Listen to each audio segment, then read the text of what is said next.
Vamos a cerrar nuestros ojos, inclinar nuestro rostro. Póngase ahí en las manos de Dios. Padre, en el nombre de Jesús, Señor, hoy pedimos que tu bendita palabra, Dios, pueda hallar cabida en nuestros corazones, Señor.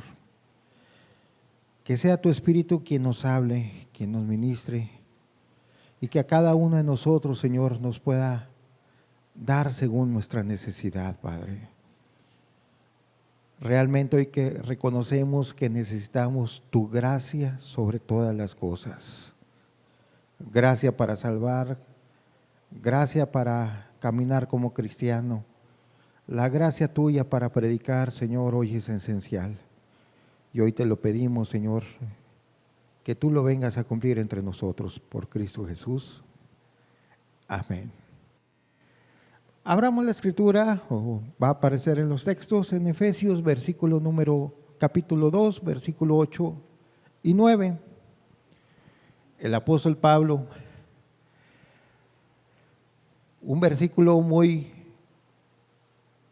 repetido, dice: por gracia sois salvos por medio de la fe, y esto no de vosotros, pues es don de Dios, no por obras, para que nadie se gloríe.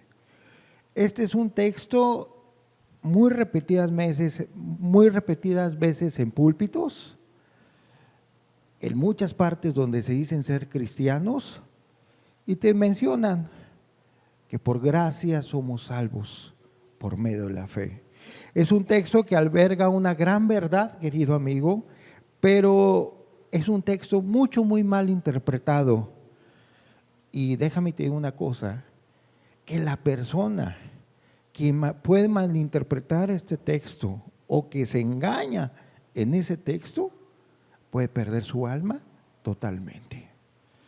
Porque uno puede, y más adelante te lo quiero explicar, ¿de qué importancia es la palabra gracia de Dios? Bueno, este texto, esta palabra, implica 128 veces en el Nuevo Testamento. No más imagínate, 128 veces el Espíritu Santo marcándole a la persona qué es la gracia y qué es la gracia de Dios.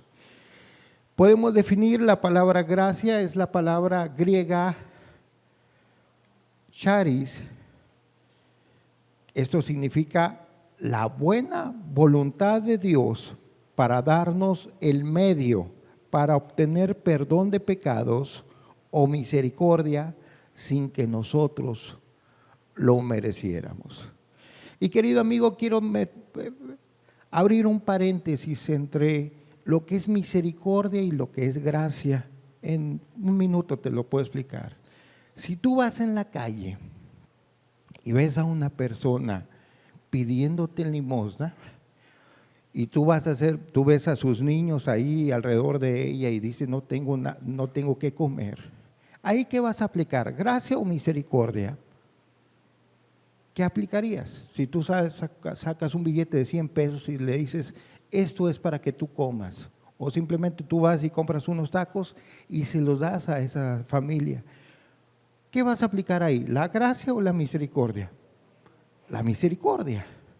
Fuiste movido a misericordia. Pero hoy no vamos a hablar de lo que es la misericordia, hoy vamos a hablar de lo que es gracia. Y esto puede estar implicando delitos, cárcel, puede implicar sentencias, muertes, y más adelante te lo quiero explicar. Durante mucho tiempo, querido amigo y hermano, ha prevalecido una idea religiosa en que pues ya no estamos en la ley, ahora estamos en la gracia. Pues ahora el pecar ya no es tan grave, porque antes sí se castigaba, y se castigaba con fuego, y se abría la tierra y se los tragaba vivos la tierra, y ahí estaba la gente queriéndose rebelar contra Dios, y pues eso era la ley. Ahora estamos en la gracia. Ahora ya no se abre la tierra, simplemente pues ya viene Jesús y muere por nosotros, y pues nos abre un panorama, un camino mucho más grande, mucho más fácil, y ahora estamos en la gracia. Y ahora, pues bueno, si yo tengo errores, si yo tengo pecados, si yo tengo distintas cosas, pues bueno, ya sé que alguien me perdona y es Jesús. Ya no están los truenos del Sinaí, ya no están ahí escuchando relámpagos, etcétera, etcétera. Simplemente lo que estoy viendo ahora es la gracia. Y nos cambió y nos dio un camino nuevo y vivo. Esas son ideas religiosas. Otro pensará, bueno, pues obviamente Jesús ya pagó el precio de mis pecados, no importa lo que yo haga, ya estoy en la gracia. Ya tengo la cosa mucho más fácil. Si llegase a pecar, ahí está Jesús y ahí está su gracia para conmigo. Y no es por obras. Todavía añaden eso. No es por obras, no es que yo lo que quiera dejar de hacer o lo que quiera hacer, sino es por gracia, porque Él ya fue a la cruz y ya pagó. Y pues ahora yo ya no voy a hacer ninguna de esas cosas. Otros caen en misticismos. Es que, querido hermano, ahora la gracia viene siendo algo muy espiritual, como un manto que me cubre a mí y cubre mis pecados.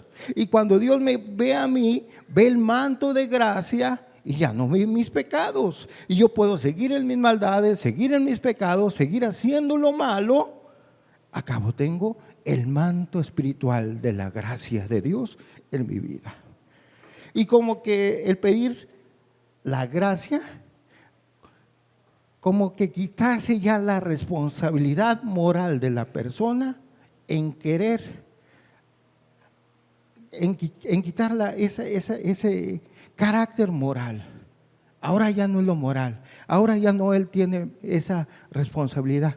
¿Por qué? Porque tiene ahora la gracia de Dios.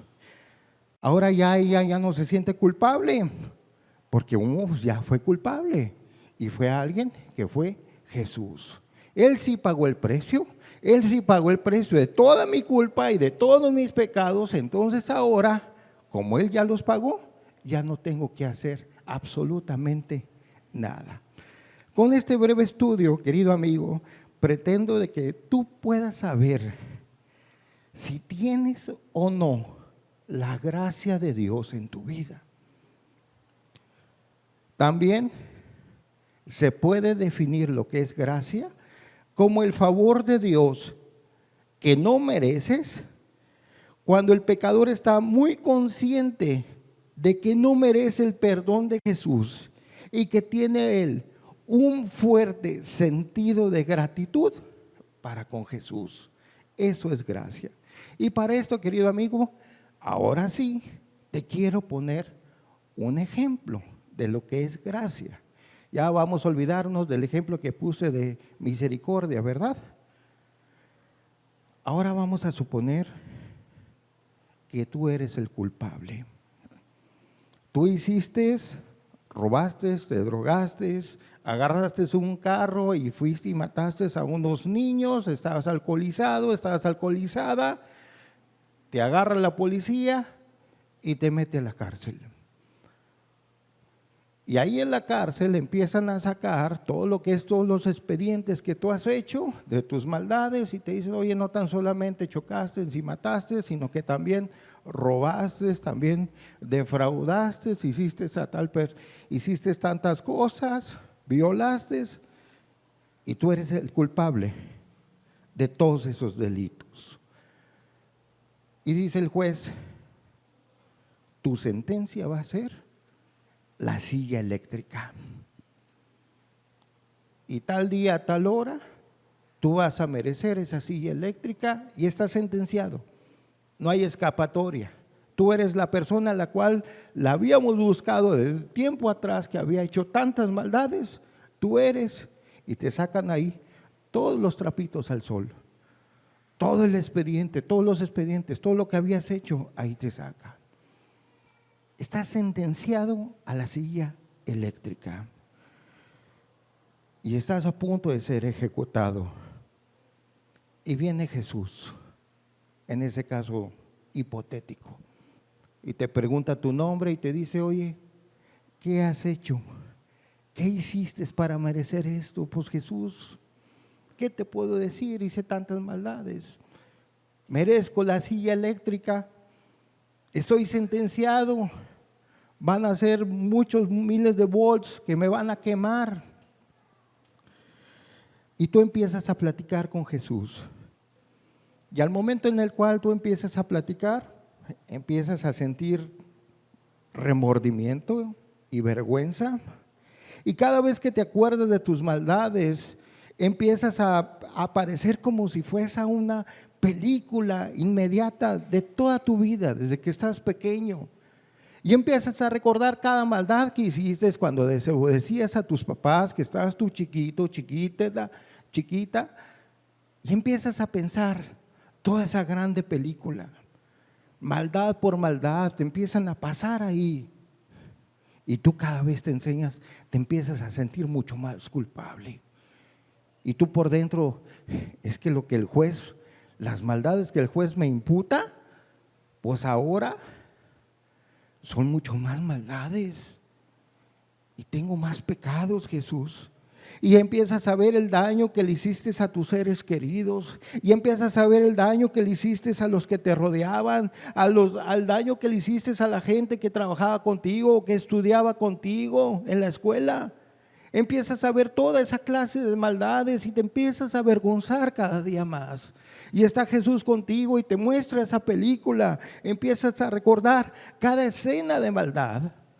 Y cada vez que recuerdas te empiezas a sentir mucho más culpable. Y empiezas a ver el daño que le causaste a Dios, el daño que le causaste a Jesús, esas oportunidades que tuviste de arrepentirte y no lo hiciste. Aquellas veces cuando tú te enfrentabas ante la tentación y tú decías, ¿lo hago o no lo hago? No importa, lo voy a hacer. Y a pesar de que tú tenías ese conocimiento de causa, tú hiciste las maldades, desobedeciste a Dios y empiezas a recordar todo eso y el daño que le hiciste a Dios aumenta. Preferiste tu egoísmo que a Cristo, preferiste ponerte a ti tú en primer lugar que a Dios. Y te sinceras con Jesús y dices, Señor, en verdad he sido muy malo. Esto ha sido mi vida. Sé que merezco la muerte. Y ojalá tuviera una oportunidad de haber hecho lo bueno. Si tan solamente yo hubiera sabido que me iba a enfrentar ante esa silla eléctrica, no hubiera hecho tantas maldades. El juez, ahora por su parte, te dice, has quebrantado mi ley y es necesario ahora cumplir la sentencia. Si no te castigo, otra gente va a pisotear mi ley. Si no te castigo, va a pensar esa gente que puede pisotearla, que puede ser impune, que no va a pasar nada. Tú tienes una deuda y tiene que ser pagada con la silla eléctrica. Mereces la muerte, no hay escapatoria. Así lo dicen las reglas. Aparte, te dice el juez, ¿quién me asegura de que tu arrepentimiento va a ser verdadero y ya no vas a desobedecerme? Y tú estás ahí recordando toda tu vida, estás avergonzado y el juez está acusándote. Y tú dices, bueno, juez, deme oportunidad. No, luego los demás van a pensar que si no castigo esa maldad, quizás me sobornaste. Si no te castigo, esa reputación que tengo yo de ser un buen juez se vendría abajo. Que su ley solamente serían recomendaciones y no mandamientos. El juez te dice, si yo te dejara libre, la gente pensaría que se puede dañar a los demás sin tener consecuencias. Que puedes agarrar el carro y matar a la gente y tú dices, bueno, al día siguiente sales libre. No importa. Si te dejara libre, diría el juez, también pensaría la gente, que hubo mano negra, que hubo soborno, que hubo trampa quizás, que había compadrazgos. Mas sin embargo, eres culpable. Tienes la sentencia. Tienes que ir a pararte a la silla eléctrica. ¿Qué podemos hablar de la sentencia? El juez te dice, no es que tenga algo contra ti, no es que sea arbitrario, que sea parcial o que sea que me incline hacia un lado preferencial. Soy el juez justo y ya no hay perdón para ti. Tienes que estar sentado en la silla eléctrica. Y viene Jesús todavía, después de que vistes la película de tu vida, y Jesús, lleno de compasión por ti, te mira y ve tu condena. Ay, todos esos delitos hiciste, sí, Jesús. Ok. Jesús te dice que sé que lo mereces, pero sabes, yo deseo ocupar tu lugar, para que se me aplique a mí esa sentencia y que de esa forma todo el mundo pueda ver que se castiga la maldad, que se respeta la ley, pero tú eres libre. Yo voy a tomar tu lugar. Lo que tú mereces, ese castigo que tú mereces, yo lo voy a hacer, yo lo voy a llevar. Y va a morir una persona, pero voy a ser yo. Así que nadie se va a dar cuenta. Yo voy a tomar tu lugar. Y tú eres en esos momentos liberado y Jesús toma el lugar que a ti te correspondía. Al momento de que Jesús es puesto en esa silla eléctrica, bajan el switch. Y después de que el cuerpo de Jesús se sacude inmediatamente, pues queda quemado por tantos watts de electricidad que recibe su cuerpo. Inmediatamente queda muerto Jesús y tú estás vivo. Tú sales libre de la cárcel, libre de la culpa. Y viene el juez y te dice a ti, ok, tú eras el culpable y merecías la silla eléctrica, pues ya alguien tomó tu lugar, eres absuelto, tu deuda es pagada, queda borrado totalmente tu expediente, quedas totalmente libre, no le debes nada a la nación, no le debes nada a nadie, quedas libre. ¿Y qué dice Jesús? Consumado es. En teología esto significa pagué tu deuda. Hasta aquí, querido amigo, si tú fueras esa persona, ¿cuál sería tu reacción en esos momentos de ver a Jesús en esa silla eléctrica y que tú sales libre? Yo pienso que serías y saldrías conmovido hasta las lágrimas. Estarías tan agradecido por ese gesto de amor inmerecido. Pues yo no lo merecía y alguien tomó mi lugar. Te sentirías muy comprometido y dirías, yo ya no voy a pecar, ya no voy a hacer lo malo porque una persona tomó mi lugar. Vivirías eternamente agradecido, lo compartirías con medio mundo. Serías una persona muy feliz, muy dichosa y muy agradecida, así vivirías. Y te adentrarías a estudiar esa vida de Jesús y compartirías a todos.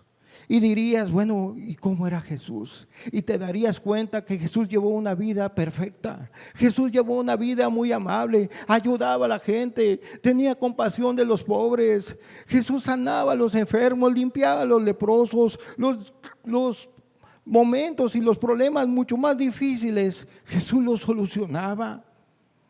Ayudaba a la gente, resucitaba muertos. Y cuando no había nada de comida, Jesús hacía un milagro y les daba de comer a miles de personas.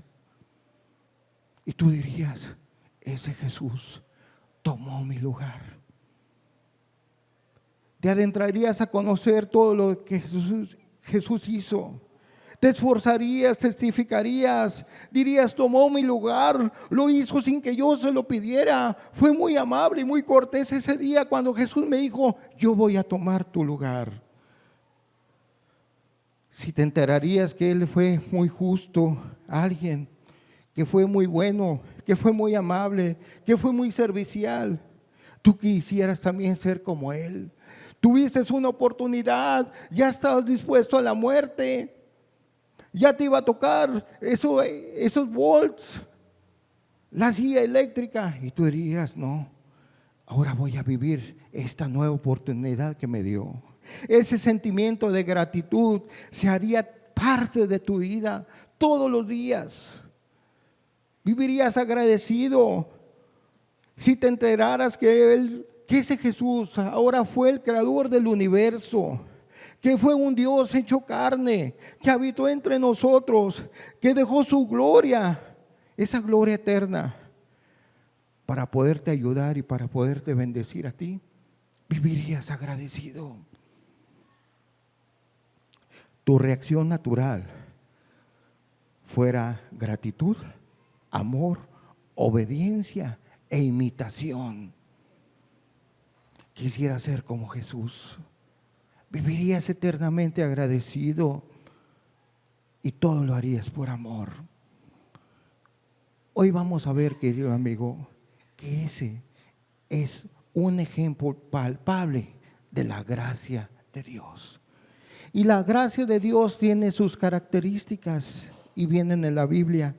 Solamente voy a ver 3 el día de hoy. Características bíblicas de haber recibido la gracia de Dios. Hebreos 12, 28.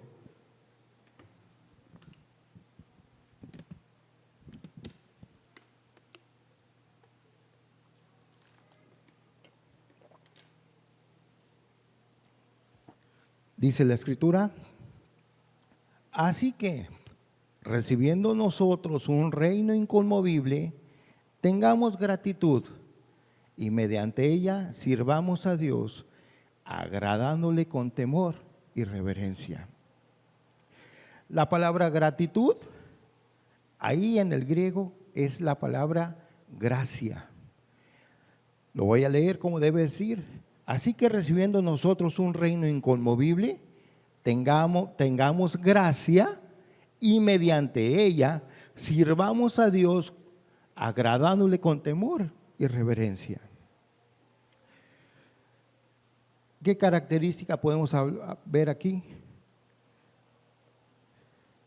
Que esta persona tiene un sentido profundo de respeto a Dios. Dice que va a servir a Dios con temor y con reverencia. Tiene la gracia, pues ahora sirve a Dios con temor y reverencia. Alguien tomó su lugar. Él iba a morir, pero alguien fue muerto en su lugar. ¿Y cómo vivirías con esa persona que te hizo ese favor? Sirviéndole con temor y reverencia. Eso significa que tú vas a tener un miedo santo de que no quieres ofender a Dios y tienes un respeto y una seriedad en las cosas de Dios. También viene en la Escritura hablando Pablo, Tito, capítulo 2, versículo 11 y 12. Es una vida recta, dice, porque la gracia de Dios se ha manifestado para salvación a todos los hombres. ¿Cómo se manifiesta la salvación a todos los hombres? Dice, enseñándonos que renunciando a la impiedad y a los deseos mundanos, vivamos en este siglo sobria, justa y piadosamente. El que tiene la gracia de Dios va a vivir en este mundo sobria, justa y piadosamente. Oye, ¿alguien tomó tu lugar? Pues ahora va a haber un cambio rotundo en tu vida. Vas a renunciar, dice aquí, a los deseos, renunciando a la impiedad y a los deseos mundanos. Pues imagínate, alguien tomó su lugar. ¿Tú crees que esa persona va a seguir haciendo lo malo? Pues que entonces que muera otra persona, yo como quiera voy a seguir haciendo lo malo. No, él se fijó en el milagro que hizo Jesús, que alguien tomó su lugar y él ahora va a vivir renunciando. Lo primero que hace la persona que tiene la gracia de Dios es renunciar a la impiedad. No quiere ofender a Dios jamás en su vida. Lo primero, renuncia también a los deseos mundanos. No quiere parecerse en nada al mundo. No quiere someterse a los deseos de la carne, a los deseos de los ojos, ni a la vanagloria de la vida. Lo que dice el apóstol Juan en sus cartas. No quiere nada la mundanalidad, porque tiene la gracia de Dios. Y va a vivir sobria, justa y piadosamente. Última característica, Romanos 6:14, dice la Escritura, el apóstol Pablo, porque el pecado no se enseñoreará de vosotros. ¿Por qué no se enseñorea? Porque no estás bajo la ley, sino bajo la gracia. Esto es en automático, querido amigo y hermano. Si tú tienes la gracia de Dios y estás viviendo en la gracia de Dios, el pecado no se enseñorea de ti. Hoy en día en muchos púlpitos hacen lo que el pecado dice y se van a sus casas y siguen haciendo lo que el pecado dice. El pecado se enseñorea de la gente. Y si el pecado quiere que mientas, vas a mentir. Y si el pecado quiere que robes, vas a robar. Y si el pecado quiere que hagas las maldades, las vas a hacer. Pero el que tiene la gracia de Dios, el pecado no se enseñorea. El que se enseñorea de él es Jesús. ¿Por qué? Porque no está bajo la ley, sino está bajo la gracia. Esto quiere decir, querido amigo, que está bajo la influencia de la gracia de Dios y su obediencia es estimulada por amor, en agradecimiento por haber hecho ese milagro. Alguien tomó su lugar. La gran pregunta, querido amigo, después de haber visto lo que es la gracia de Dios, ¿se puede perder esa gracia de Dios? Después de que tú supiste que hubo alguien que tomó tu lugar, hubo un sustituto que te ayudó a ti a salvarte, a darte vida. Después de que tú eres muy agradecido con esa persona, ¿puede perderse esa gracia? Vamos a ver 2 Corintios 6:1. Dice el apóstol Pablo: así pues nosotros, como colaboradores suyos, os exhortamos también. ¿A qué te exhorta? A que no recibáis en vano la gracia de Dios. El apóstol Pablo le dice a sus discípulos, a la iglesia: no vaya a ser que recibas en vano la gracia de Dios. Que ese grande milagro, ese sustituto, aquel que tomó tu lugar y que todo el milagro que hizo de haberte dado la libertad, porque tú merecías morir, no vaya a ser que sea en vano. ¿Por qué puede ser en vano recibir la gracia de Dios? O más bien, ¿cómo se pierde esa gracia de Dios? Hebreos 12:15. Son ejemplos que menciona la Escritura y son textos. Mirad bien, no sea que alguno deje de alcanzar la gracia de Dios, que brotando alguna raíz de amargura os estorbe y por ello muchos sean contaminados.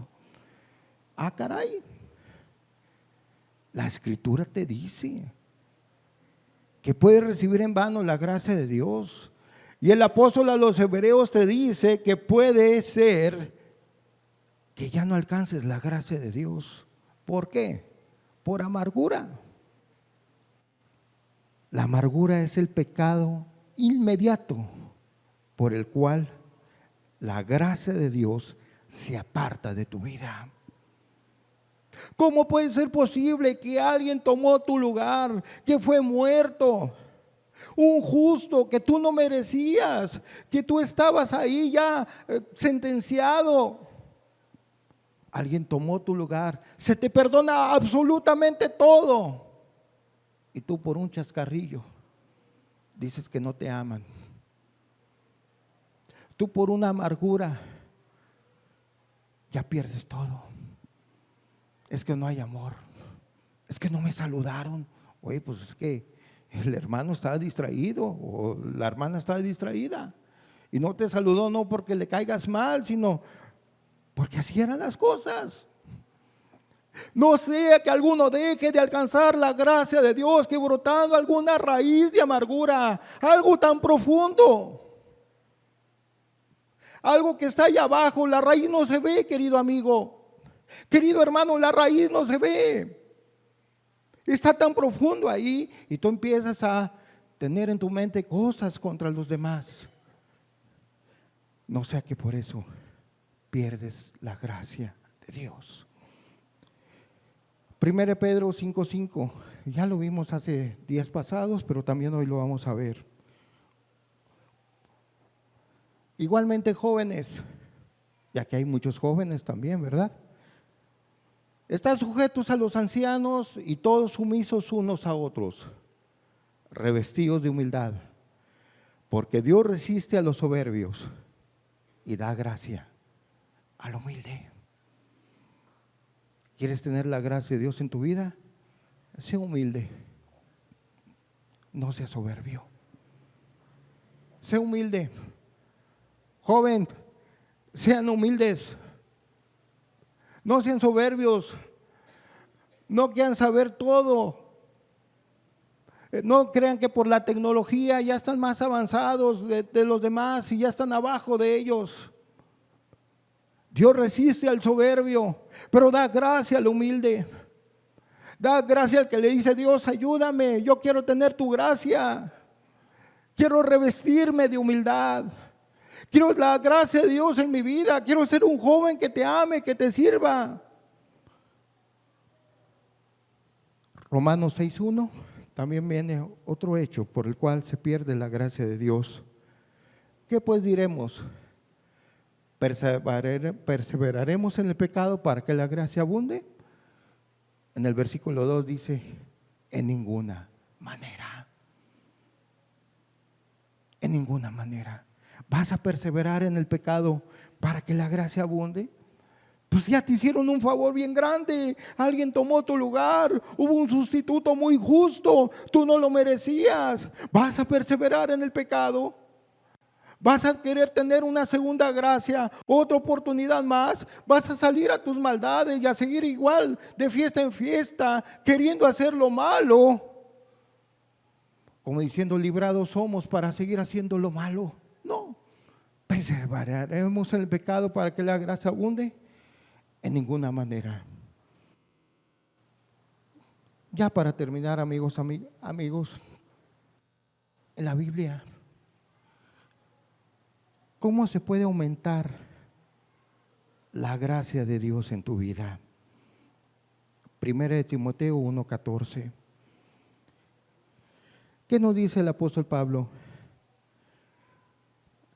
Pero la gracia de nuestro Señor fue más abundantemente con la fe y el amor que es en Cristo Jesús. Hermano, ¿quieres más gracia de Dios en tu vida? Ten fe y ten amor. Ama mucho a Jesús. Que no se te olvide lo que Él hizo por ti. Que no se te olvide nunca que Él tomó tu lugar. Que no se te olvide jamás lo que hizo por ti en la cruz del Calvario. Que cada vez que tú veas esa cruz del Calvario, recuerdes el sacrificio que hizo por ti y tengas en mente que lo hizo por amor a ti. Y que eso haga, que te estimule, que te mueva a obedecer y amar siempre a Jesús. Y esa fe y esa amor hacia la cruz va a hacer que tengas más gracia en tu vida. Lo vas a tener siempre. Va a ser más abundantemente con esa fe y ese amor. 1 Corintios 15:10, el último texto que vamos a ver. El testimonio del apóstol Pablo. Por la gracia de Dios. ¿Por qué dice ahí por qué hizo esas cosas? Dice que por la gracia de Dios. Por la gracia de Dios soy lo que soy. Y su gracia no ha sido en vano para conmigo. Antes he trabajado más que todos ellos, pero no yo, sino la gracia de Dios conmigo. Hermano, Pablo era un misionero, un apóstol. Pablo predicaba ya hasta quizás al final de su ministerio, y él decía: por la gracia de Dios soy lo que soy. A él no se le olvidó el sacrificio de Cristo en su ministerio. Él no prefirió el ministerio que la cruz del Calvario. Él vio la cruz y dijo: por esa gracia soy lo que soy. Y dice: y no ha sido en vano para conmigo. Antes he trabajado, me estimula día con día a ser cristiano, a orar mejor, a leer la palabra. No tengo mandamientos en mi mente que obedecer, sino más bien lo hago por amor, por Cristo Jesús. Por la gracia de Dios, soy lo que soy. Y Él está muy agradecido. No ha sido en vano. He trabajado, he orado, he predicado, puedo ver a mi familia, puedo ser un padre de familia responsable, puede haber una madre de familia responsable que quiera llevar a sus hijos a Cristo y que les abre la escritura en las noches y que le enseña: hijo, mira, aprende lo que es la gracia de Dios. Y sabes, al final de los años, querido amigo, querido hermano, vas a poder decir: por la gracia de Dios soy lo que soy.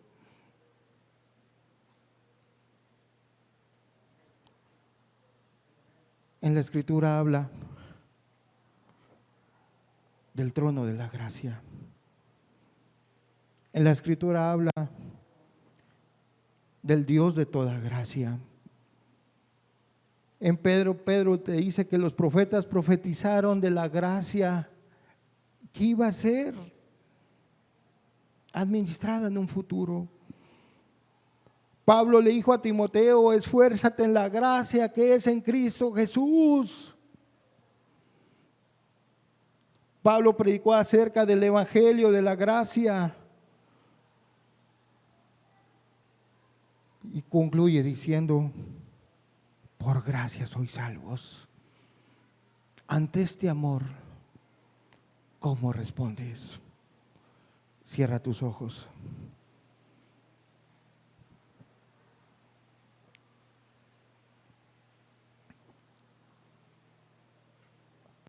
Lo hizo por ti, porque te quería dar vida.